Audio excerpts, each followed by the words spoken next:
Okay, so we are recording, Alex. Do you remember the two ways they calculate, or can, what are the two methodologies we can use to calculate voter turnout? What's my numerator, what's my denominator, right? What's one? Number of people who actually vote over number of registered voters. Good, so I can look at registered voters, and the people that took the time and the effort to go register, and then look at who actually showed up from that population. It's my other way. The number of people who voted over the number of eligible voters. So I can look at just the whole pool of who's 18 and above. I can look at all my eligible voters and see who shows up. So one obviously narrows the pool and therefore might have better turnout numbers. One looks at a bigger pool and therefore you might have more kind of concerning numbers. Question? Does that include, for eligible voters, does that include like people who are over 18 that like have felonies or something? So felonies do disqualify you from voting. Doesn't disqualify you for running for office, but it does disqualify you for voting. So they would be taken out of the pool in that case. Which method do we use? Do we go out of registered or eligible? Eligible, right? So again, it makes our numbers seem a little more concerning. What are our numbers? What, on average, what percentage of eligible voters show up to vote in presidential elections? Go ahead, Kelly. Is it around 40 to 50? So it's around 50, yep, and it could dip some years, but we're kind of plus or minus 50. How about in congressional elections? Where are we, Olivia? Yeah, we're right in that 30-40 range, right? Obviously lower, and I'll have some graphics that show you that later on. So, what those numbers would suggest is that, there are some things that prohibit people from voting, and perhaps they're due to barriers. So we did a kind of a lengthy looking at barriers and the ways that we try to remove them. Just give me a quick example. What are some of the ways we try to remove barriers? And then I'll see if I can open up the floodgates. Well, do you mean like historical? Or, Sure. So like during the progressive era, like everything from like nominations to like direct election of senators Good. became more like democratic. So there's ways that we made the process more democratic by allowing people more say in nominations. We got rid of King Caucus and we began to allow people to nominate the delegates to eventually get the candidates from parties. We made primaries and caucuses kind of in the convention more meaningful that way. You mentioned direct election of senators. Kind of other examples how we took away barriers? 19th Amendment allowed women to vote. Oh, your amendments, right? So that opens up the floodgates. Once we remember the 19th, oh yeah, 18-year-olds can vote, and oh yeah, DC can vote. And we begin to look at all the ways that we, African Americans have a guarantee of voting, as does anyone who's a citizen. We look at all the ways the amendments kind of guarantee people the right to vote. Any kind of outside the box ways that we try to make voting, I'm kind of just getting to it. Arguably we broke down a lot. Well, all right, what's one way we made it easier for people to vote?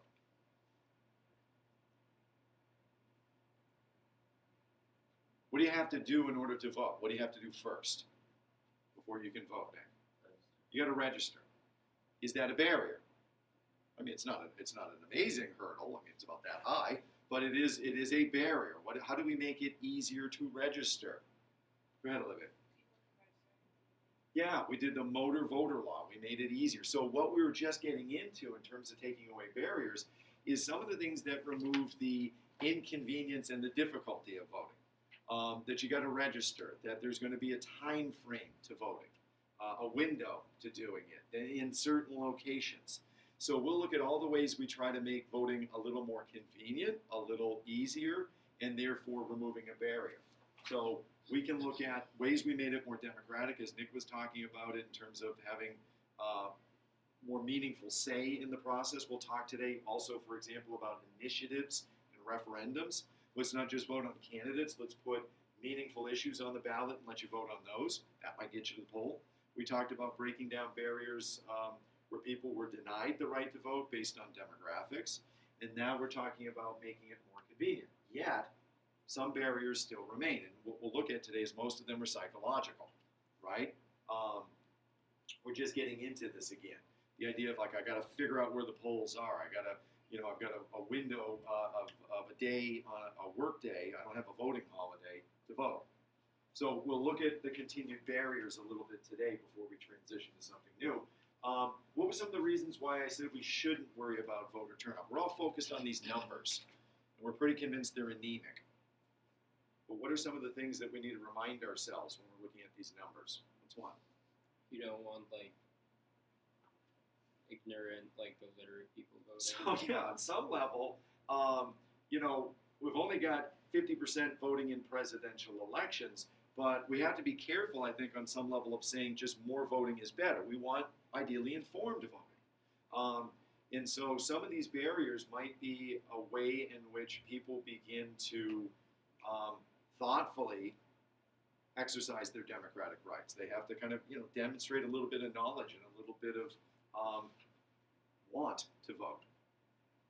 Any other reasons why I shouldn't worry about these numbers? Other countries have higher voter turnout because they measure out of registered voters. Good. Our numbers are skewed. Our numbers look really bad when we look at other countries, but we have to remember other countries measure it differently. And in some countries, voting is mandatory. You know, there's penalties if they don't vote. Any other reasons? Why? You know, I'm just looking at these numbers.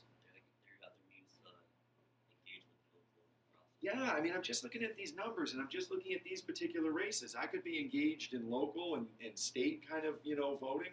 I could have other forms of political participation in other ways that I'm connecting politically. You know, maybe I'm following the news. Maybe I'm supporting an interest group and their causes. There's a lot of different ways. However, that having been said, why do we need to worry about voter turnout?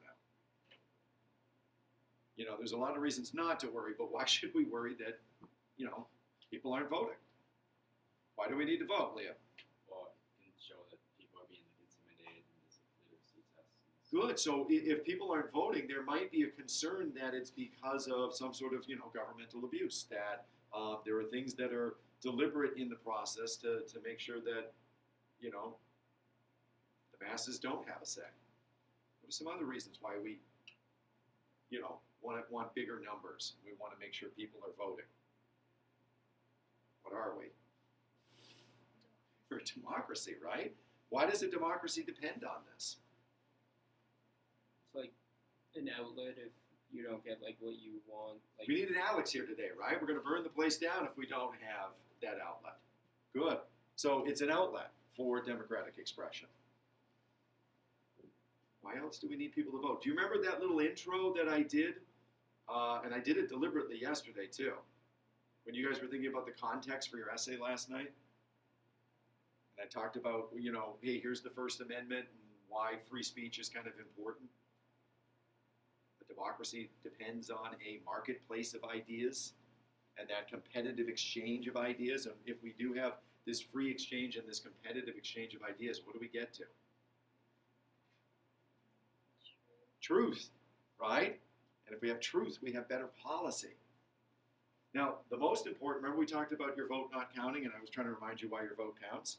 Why do I need more people voting? What does it do for the elected officials? Why does your vote matter, even if it's just one?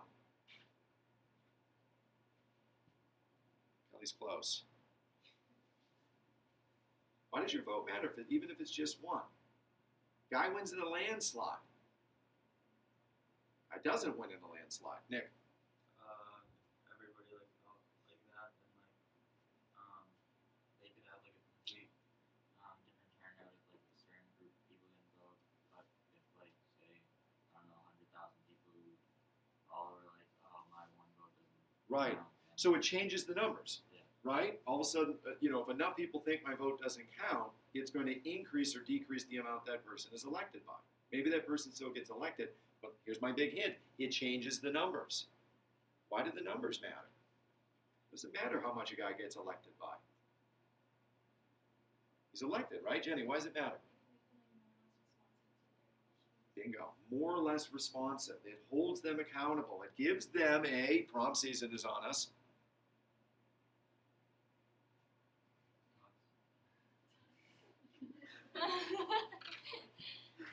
If the voters have spoken, if I get overwhelmingly elected, I have a, oh, come on, what's Mr. Hastings' favorite joke?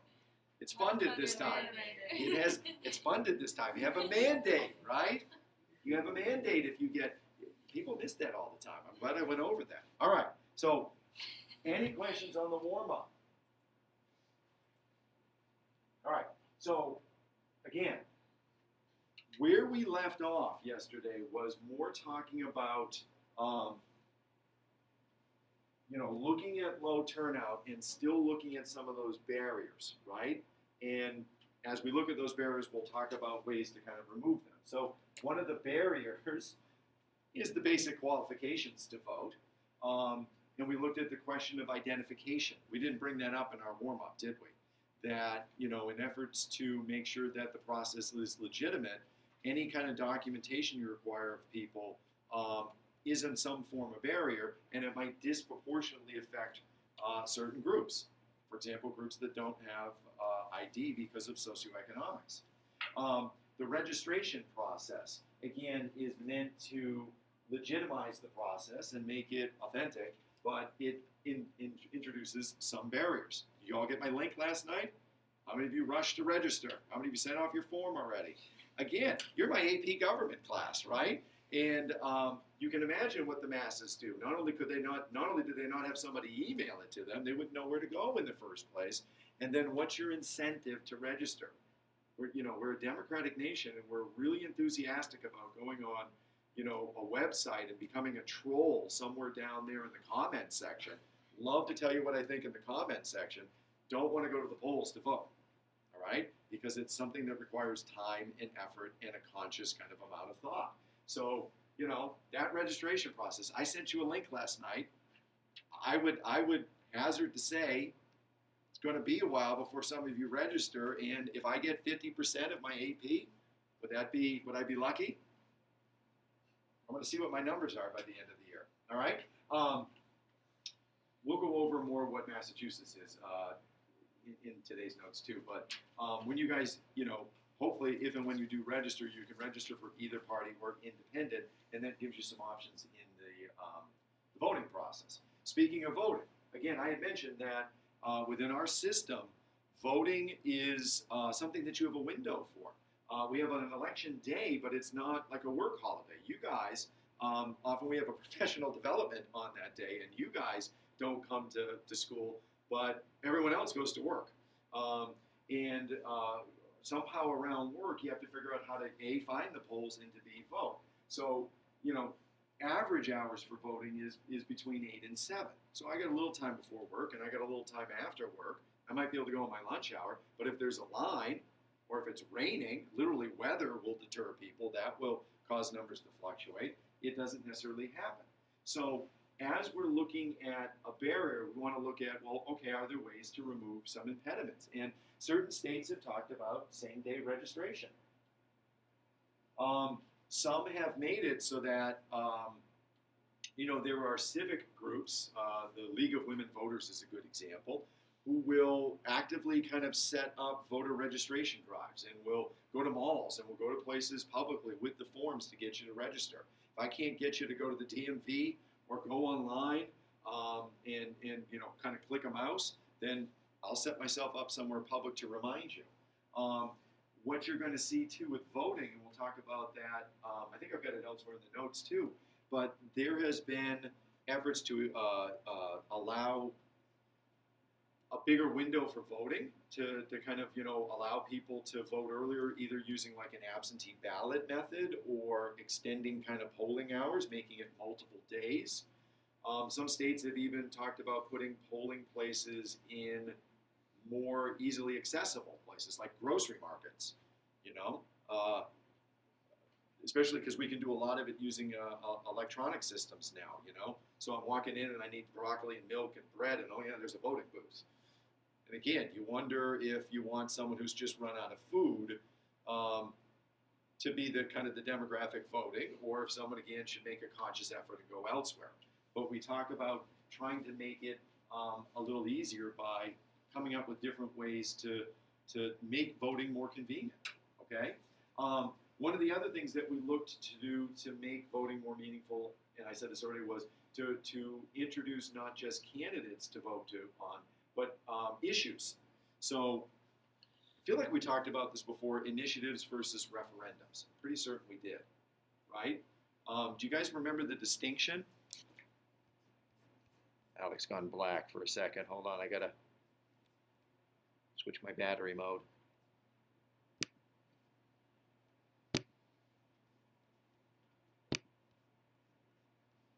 Hope you're enjoying the show, Alex.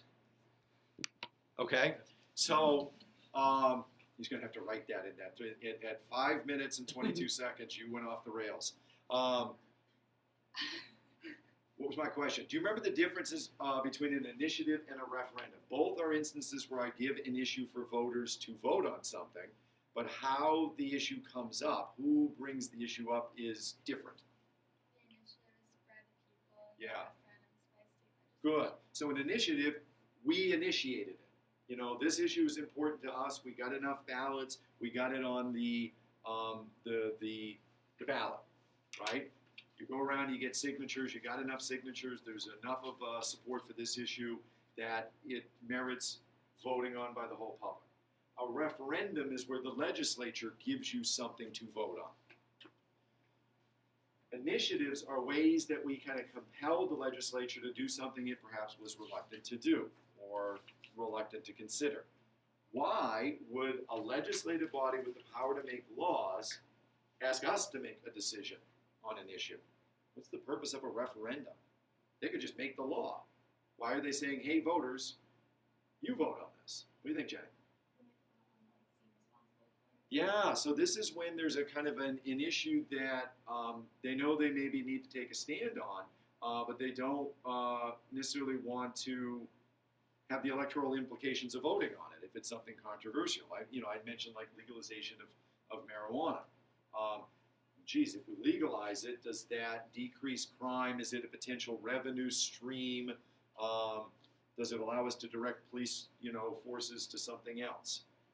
On the other hand, if we legalize it, what are we, what are we encouraging drug use, and are we potentially, allowing people legal access to a harmful substance that has health impacts? Yeah, we're getting a revenue stream, but should families be spending money on this? Does it have a negative effect, not just economically on your families, but on family dynamic? Is it an unhealthy kind of thing? So, at any rate, I don't want to vote on it. Throw it to the public. I showed you this yesterday.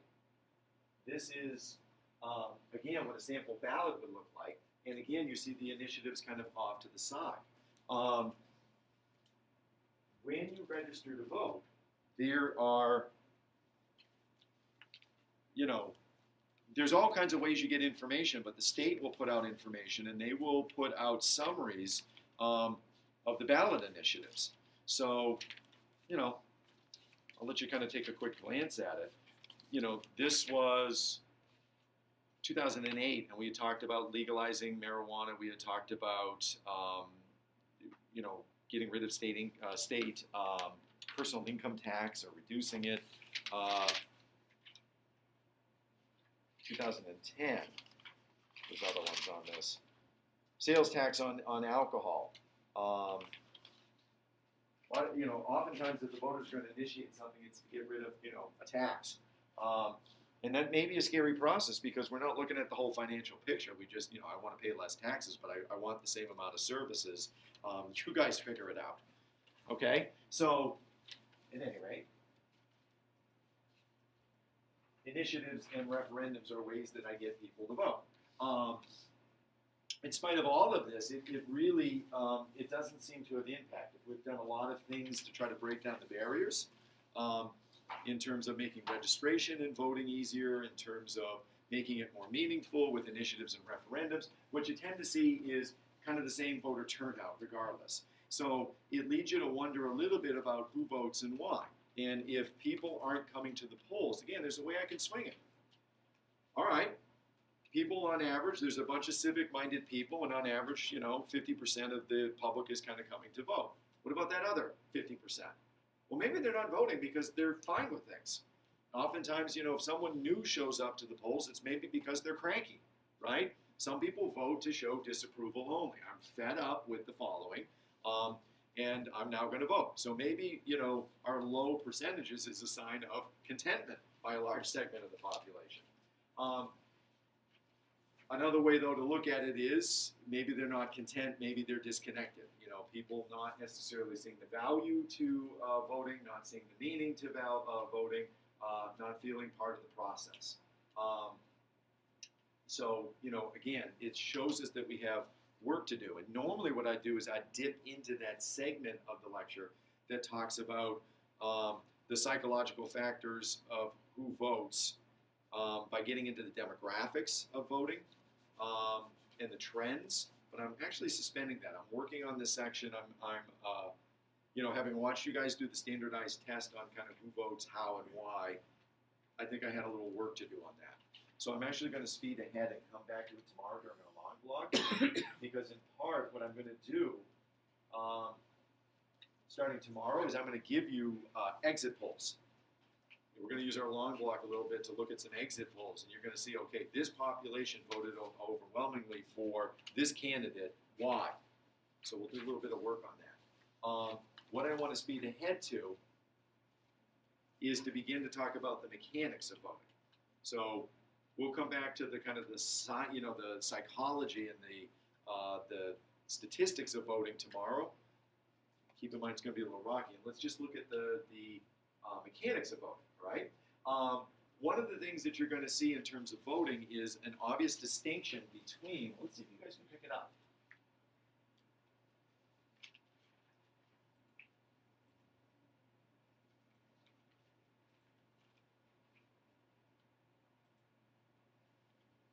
Take a look at that chart.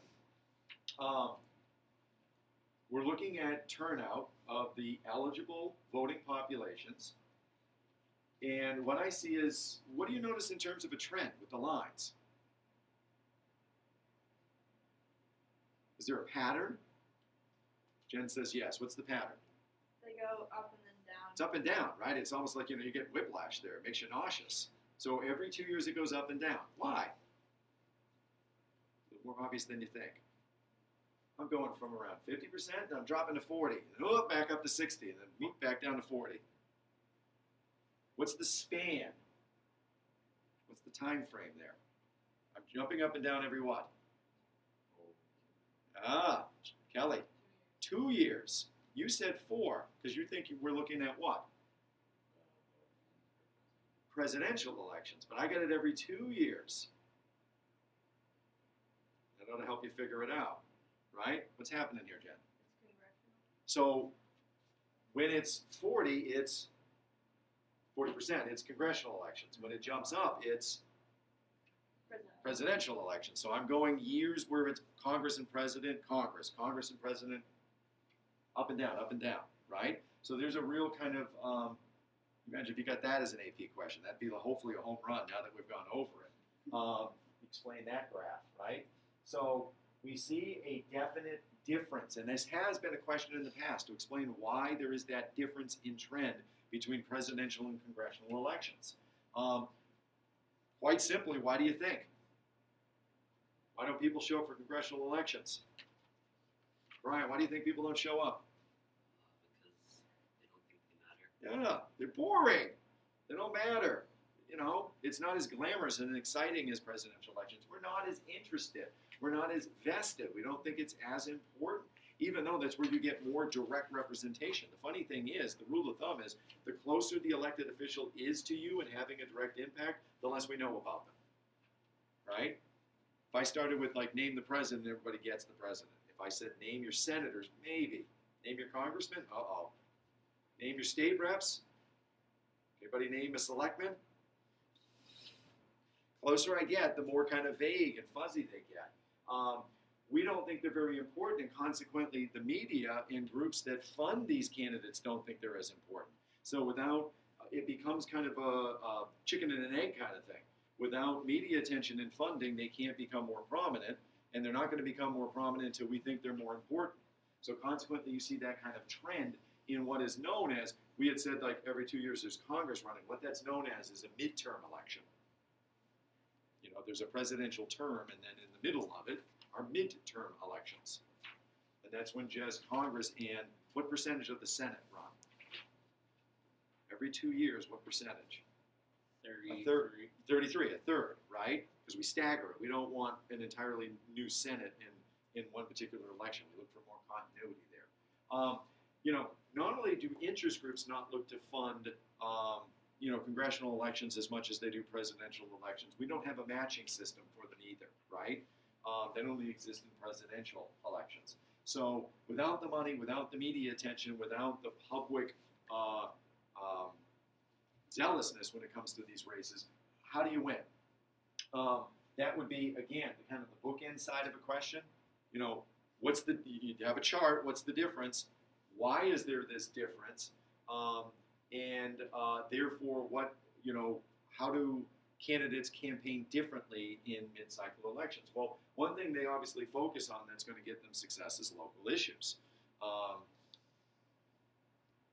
Local races depend more on local issues, and the incumbency factor plays probably a greater role. If I'm not following it as closely, name recognition matters more. The track record matters more. That's important. This is a huge issue in that when we talked about districting so again, you have a census, right? And if the census indicates there's a population shift, I have to have what first? I've lost like 10% of my population, therefore I've got to do something with the number of state representatives. What's that process called where I shuffle the deck again? Kelly? Reapportionment. Once I've reapportioned, I've got to, I've gone from 12 representatives to 10 representatives. I've got to redistrict. What am I doing? What do I do when I redistrict? You just redraw the district line. I got to redraw the district lines. And it's not just a simple matter of geometry, right? Where you draw the lines matters because I can draw them purposefully or even unintentionally and do what? If I kind of Liam. You can empower, disempower. Good, I can empower and disempower. And if I do it kind of deliberately, it's called gerrymandering. Well, this districting process, therefore, is incredibly important politically. Because if how I draw the lines matters, if I can empower and disempower, and I can do it with malice, as is kind of indicated by gerrymandering, it gets really scrutinized. Who do you think gets to control the process of districting? If Massachusetts has to redraw its lines, who controls how the lines are drawn? The state legislature. So Massachusetts, the state legislature would set up some sort of process, a districting kind of committee, and it would be made up of whom? You said the legislature. Who's controlling the legislature in Massachusetts, and therefore we control this process? You're giving more the generic, right? Democrats. The Democrats. So are they going to draw lines in their favor? Even, if they're trying to, eliminate any bias, would there be charges of, bias? This is, something you would focus on in the kind of question. What is a factor that kind of controls local success? Districting. It gives candidates perhaps a huge kind of advantage because I can kind of draw congressional districts to really favor a candidate getting reelected, and I can also control maybe the some election rules as well to favor. What else determines success on a local level? Wealth. That fits for any race. Another unique term that you might bring in is this idea of the coattails effect. Anybody ever heard that term before? All right. So prom's coming, right? And gentlemen, may I recommend a 1920s style tuxedo with tails. The really cool ones not only had tails, they kind of came all the way to the ground, right? And the coattails effect is this, it's not a metaphor, but it's an imagery of, the tails being so long that I can ride on them. I'm lazy and I don't want to walk from point A to point B, so I step on someone's coattails and they drag me, to where I need to go. So if you've ever said someone is riding on my coattails, it means I'm doing all the work and they're kind of riding in my wake and getting the kind of the benefit. So if there is a really popular president and they're of the same party, it's called the coattails effect, because that president is popular. By the transfer effect, you are popular. Conversely, if the president is not popular, it's the reverse coattails effect. Everybody kind of distances themselves from that president. It happened with Bush in his second term. It's happening with Obama in his, in the most recent midterm elections. As presidents become lame duck, as invariably they start with high popularity rates and they come down lower. As they get into those low ebbs, candidates begin to say, no, that's okay, President Obama, I got this, you can stay home. No, Mr. Bush, I don't need you to come to this rally, okay? So that is looking at, one question that we've had in the past on distinguishing presidential versus congressional elections and looking at not just the trends, but what explains those trends. What I want to dip into next, like I said, is just the mechanics of voting. And some of this hopefully is familiar, but what we want to look at is the steps. We've looked at the Electoral College. How did I get there, right? So first step to the electoral process is the idea of being nominated. Again, elections are funny things. They're controlled by parties, but they are, run by states for a national office. Ultimately, what we're trying to do is to decide between different parties' candidates on state-by-state elections as to who's going to hold a federal office. That whole process starts as the party determines who they're going to run, who they're going to nominate as their official candidate.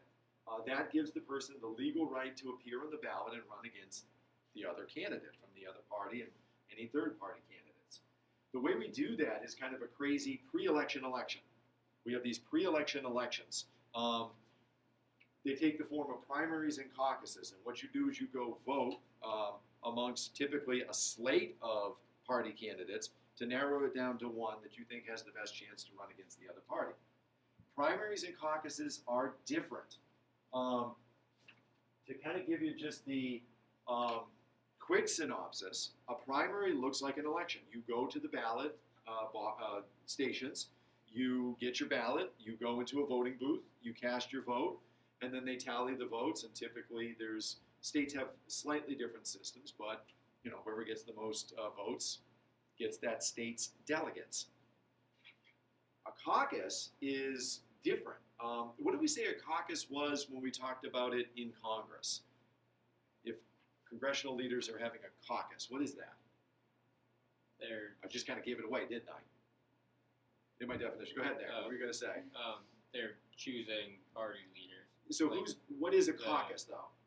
It's like a group of kind of like high-ranking officials that make decisions for the party. Through a meeting, right? It's not something you need penicillin for. Caucus sounds bad. I got to get rid of that. I don't want caucus, right? Caucus is a meeting of party members, and I just kind of said it as I said, party members or party leaders get together. All a caucus is a meeting of party members, right? In this context, what I mean by a caucus is literally people that are affiliated with a particular political party show up and they have a meeting. And it's very interesting because they make states that have caucuses, 3/4 of the states do primaries, so a handful of states have a caucus, and usually they kind of have things broken down into smaller voting districts where people within a district, a precinct, get together, let's say in a school or a library or town hall, and they caucus. They go caucus, caucus, caucus. They get together, they kind of, talk and grumble and discuss and promote candidates and give speeches, and they say, okay, let's vote. And by voting, I mean everybody who likes this candidate A, go to that corner. Everybody who likes this candidate, candidate B, go to that corner. And you literally go 2 corners and you kind of count. And there's thresholds for who's viable and not. And if you're only 2 people in this corner, well, then you have the decision to abstain, or you can meet some more, you can talk some more, and then you can recast your vote. And eventually they come to a consensus that way. So offhand, when you contrast the 2 methods, what would you say the strength of the caucus system is versus primaries? I'm meeting, I'm discussing. Is there any value to that? Face to face. More direct. Good. What were you going to say? It's more like an exchange of ideas. It's an exchange of ideas. We think of the caucus system as more informed, and therefore it's actually in some ways less democratic. Does that make sense? Would you go to a caucus? You'd have to know the issues, right? Would that be intimidating? Might not go. So primaries is seen as more democratic. Caucuses are seen as more informed. We'll pick up with that tomorrow. Everybody say goodbye to Alex.